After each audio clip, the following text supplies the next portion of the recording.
General Bajwa ने डोरनलू के कहने पर सब किया, इन्हें अदालत बुलाऊंगा। अडियाला जेल में सहाफियों से गैर रस्मी गुफ्तगू करते हुए साबिक चेयरमैन पीटीआई का कहना था कि साइफर केस में जनरल रिटायर्ड कमर जावेद बाजवा और अमरीकी सफारत खाने के ऑफिशियल्स को गवाह बनाऊंगा। इमरान खान का मजीद कहना था कि साबिक आर्मी चीफ कमर जावेद बाजवा ने डोरनलू के कहने पर सब कुछ किया।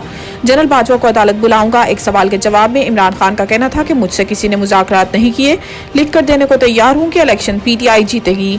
इमरान खान का कहना था कि मुझे जिस तरह पकड़ा गया सब एक प्लान था। नवाज शरीफ लंदन प्लान के बाद पाकिस्तान आए, जेल में किसी मुश्किल में नहीं, जेल में रहना इबादत समझता हूँ। खावर मोनिका के इल्जामात पर रद्द अमल देते हुए इमरान खान का कहना था कि मैंने बुशरा बीबी की शक्ल देखी ही तब थी जिस दिन निकाह किया था।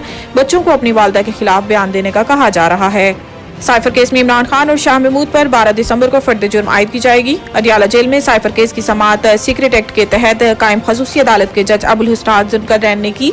इस मौका पर सिक्योरिटी के इंतहाई सख्त इंतजाम किए गए थे और जुडिशल मजिस्ट्रेट के हुक्म पर आज मीडिया नुमाइंदों को भी कवरेज के लिए जेल के अंदर जाने की इजाजत दी गई।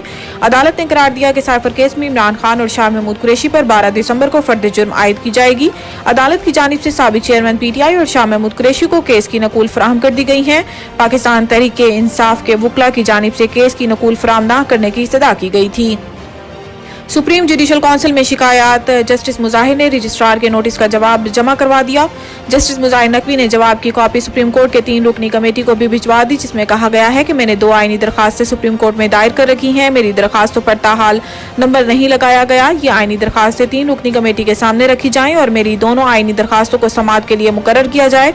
जस्टिस मुजाहिर ने जवाब में कहा कि असिस्टेंट रजिस्ट्रार ने पूछा मैं अपनी दरखास्त की पैरवी चाहता हूँ या नहीं। रजिस्ट्रार को इख्तियार नहीं कि आईनी दरखास्त के काबिल समाअत होने का फैसला करे।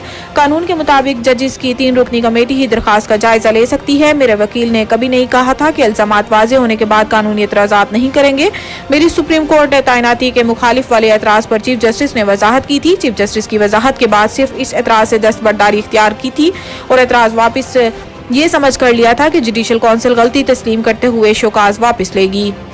इलेक्शन कमीशन का इंतखाबात के लिए रकम रिलीज न करने के मामले का नोटिस सेक्रेटरी खजाना तलब। जराये के मुताबिक इलेक्शन कमीशन ने बजट में आम इंतखाबात के लिए मुख्तस रकम रिलीज न करने के मामले का नोटिस लेते हुए सेक्रेटरी खजाना को तलब कर लिया है। रवा माली साल के बजट में आम इंतखाबात के लिए 42 अरब रुपए मुख्तस किए गए थे।